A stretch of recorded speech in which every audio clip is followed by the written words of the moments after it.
Hello students. Now next we will learn how to work with limits. There's a question where limit x tends to 0 and the function is x square plus 4x minus 2. So first we will try putting the value of x as 0 in this function. Okay, we will have 0 square plus 4 into 0 minus 2, which will give you 0 plus 0 minus 2, which will minus 2. Now here you can see that this minus 2 is a defined number. Okay, that means whenever there is defined number, then you can directly put the value of x as 0. Okay, suppose there's another question, limit x tends to 3 and the function is x square minus 9 by x minus 3. Then here if we try to put the value of x directly as 3, then we will get 3 square minus 9 by 3 minus 3, which will give you 9 minus 9 by 0, and this will give you 0 by 0, which will be undefined. So whenever the value is undefined, we cannot put the value of x directly as 3. Here we cannot put the value of x 3. So what to do in this case? So in this type of case, we try to make it simple, this function. Okay, I'll just try to simplify the function. So here x square minus 9 can be written as x square minus 3 square by x minus 3, which will give you limit x tends to 3 x plus 3 into x minus 3 all divided by x minus 3. So here we see that these two expressions get cancels, so we will get limit x tends to 3 x plus 3. So now our function, which was like this, has been converted into x plus 3. Okay, now can I put the value of x as 3 here? We will get 3 plus 3, and this will give you the answer 6. Now you see that 6 is a defined value. Okay, so the answer for this question will also be 6. So what we learned just now is that whenever the answer is undefined, then we cannot put the value of that x directly. Okay, so we have to look for other options. We can either factorize or do another things. Okay, so this is how we will do the limit. Next, I have this question here with me, and we are just doing the examples right now. Now in this question, as you see, there is a x, so we cannot directly put the value of x as 0 here. Okay, because if denominator is 0, then the value will be undefined.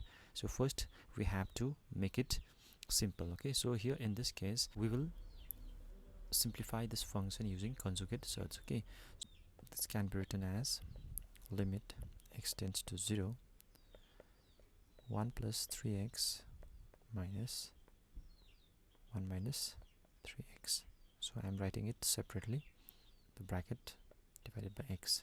Now I am multiplying with the conjugate search of this, so the conjugate of this will be 1 plus 3x plus root over 1 minus 3x divided by 1 plus 3x plus 1 minus 3x.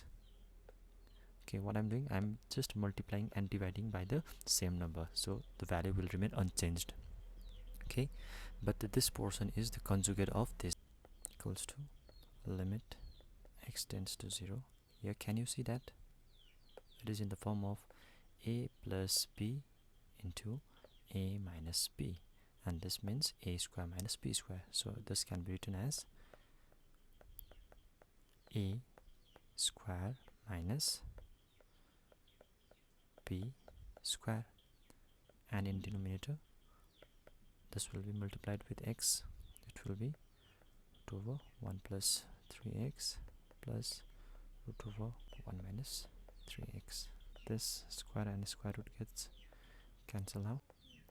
Limit x tends to 0, here we will remain as 1 plus 3x minus 1 minus 3x all divided by x into 1 plus 3x plus root over 1 minus 3x equals to limit x tends to 0, it will be 1 plus 3x minus 1 plus 3x all divided by x into 1 plus 3x plus 1 minus 3x. As you can see, 1 and minus 1 gets cancelled out, equal to limit x tends to 0.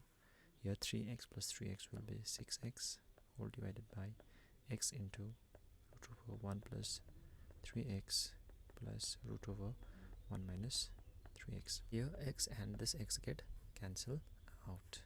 We will have limit x tends to 0, 6 by root over 1 plus 3x plus 1 minus 3x. Now since we have simplified, now I can put the value of x here now, okay, because there will be no problem in getting the value. We will get a defined value now, okay. So let us put the value of x as 0. So it will be 6 by root over 1 plus 3 into 0 is 0 plus 1 minus 3 into 0 is again 0. So this will give as 6 by root over 1 plus root over 1, which will be equals to 6 by 1 plus 1 equals to 6 by 2, which will be equals to 3. So this is our answer.